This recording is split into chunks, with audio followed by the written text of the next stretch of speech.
Hair பின்னோட back வச்சு எடுத்துருங்க. எடுத்துட்டு முட்டையோட ஒயிட்டு நல்லா பீட் பண்ணிக்கோங்க. ஒயிட்டை மட்டும் எடுத்து பீட் பண்ணிக்கோங்க. பீட் பண்ணிவிட்டு முதல்ல நார்மல் க்ளீனாக இருக்க ஸ்கின்ல ஒரு லேயர் போடுங்க. அப்புறம் டிஷ்யூ பேப்பர் பிச்சு பிச்சு கிழிச்சு அப்படியே ஒட்டி விட்டுருங்க எல்லா இடத்துலையும். அந்த முட்டையோட வெள்ளையில் ஒட்டிக்கும். அப்புறம் இன்னொரு கோட்டிங் வந்து அகெயின் மேலே கொடுங்க. அப்புறம் 10 நிமிஷம் 1/4 மணி நேரம் காய விட்டுட்டு தேர்டு கோட்டிங்கும் கொடுங்க. அப்புறம் ஒரு 40 மினிட்ஸ் பேசாமல் உட்காந்துக்கோங்க. பேசுனீங்கன்னா அப்புறம் ரிங்கிள்ஸ் வரத்துக்கு ஃபைன் லைன்ஸ் விழுகிறதுக்கு சான்ஸ் இருக்குது. பேசாதீங்க. 40 மினிட்ஸ் விட்டுருங்க. அதுக்கப்புறம் இப்படி கீழேருந்து மேல் நோக்கி, இப்படி கீழேருந்து மேலே, மூக்கில் ஸ்பெஷலாக கீழேருந்து மேலே இப்படி உரிச்சு எடுத்திங்கனாலே பிளாக் ஹெட்ஸ் ஒயிட் ஹெட் சூப்பராக வந்துடும். முட்டையோட ஒயிட்டு தான் பெஸ்ட்டு.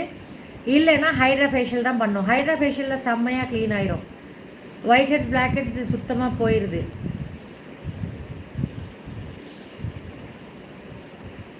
இதை பண்ணுங்க, சரியாயிரும்.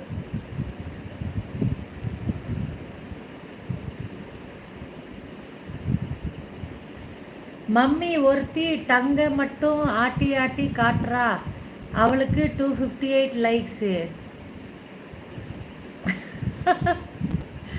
பிரசன்னா, ஆமாம், உம்மா ஆத்தான்னு பேசினாலும் லட்சக்கணக்கில் போகும்.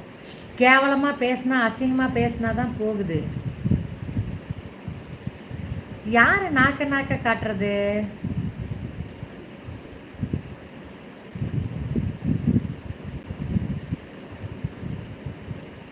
அவளுக்கு மட்டும்தான் நாக்கு இருக்காமா? பிரசன்னா, அவளுக்கு மட்டும்தான். நீங்கள் போய் கமெண்ட் போட்டிருக்கலாம்ல, ஏண்டி நாக்க காட்டுற, எல்லாத்துக்கும் தான் நாக்கு இருக்குது. ஹிந்தி லட்டுவா? Okay okay. ஓ லேடியா? ஹிந்திக்காரங்க ரொம்ப மோசமாக போயிட்டுருக்கு அவங்களோட லைவு. விட்டா செக்ஸே வச்சு காமிச்சிருவாங்க போல் இருக்கு புருஷன் பொண்டாட்டி. ரொம்ப கேவலமாக போயிட்டுருக்குது. சில ஆம்பளைங்க, ஹிந்திக்கார ஆம்பளைங்கெல்லாம் பொண்டாட்டியை செடியூஸ் பண்ணுற ப்ரொசீஜர் எல்லாம் பண்ணிட்டு உட்காந்துருப்பானுங்க லைவில். செருப்பாலே அடித்து கொல்லணுங்கிறேன் 2 பேர்த்தையும். ஆம்லேட் போடுறோமோ இல்லையோ டுமாரோ ஓகே சபானா, நாளைக்கு பேக் போட்டு ரிமூவ் ஆச்சா இல்லையான்னு சொல்லுங்கள். கொஞ்சம் கலர் இம்ப்ரூவ்மெண்ட்டும் இருக்கும். ட்ரை பண்ணி பாருங்கள்.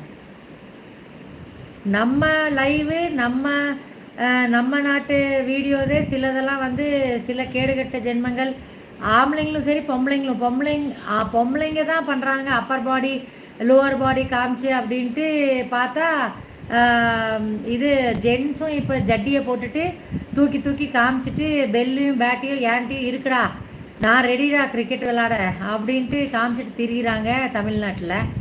இங்கே தான் இப்படின்னா அவங்க ஃபஸ்ட் நைட்டே நடத்தி காமிச்சிடுவாங்க போல் இருக்கு லைவில். நம்ம கவர்மெண்ட் என்ன தான் பண்ணுதுன்னு எனக்கு தெரியல. சைபர் போலீஸ் எல்லாம் என்ன பண்ணுறாங்கன்னு தெரில. கண் கூட இப்படி நடந்துட்டு இருக்குது, யாருமே பார்க்க மாட்டாங்களா? பிருத்திவி ஜிம்முக்கு போயிருக்கான். ஆனஞ்சி இப்போ தான் குளிச்சுட்டு வந்து கிச்சனுக்குள்ளே நுழைஞ்சிருக்காரு.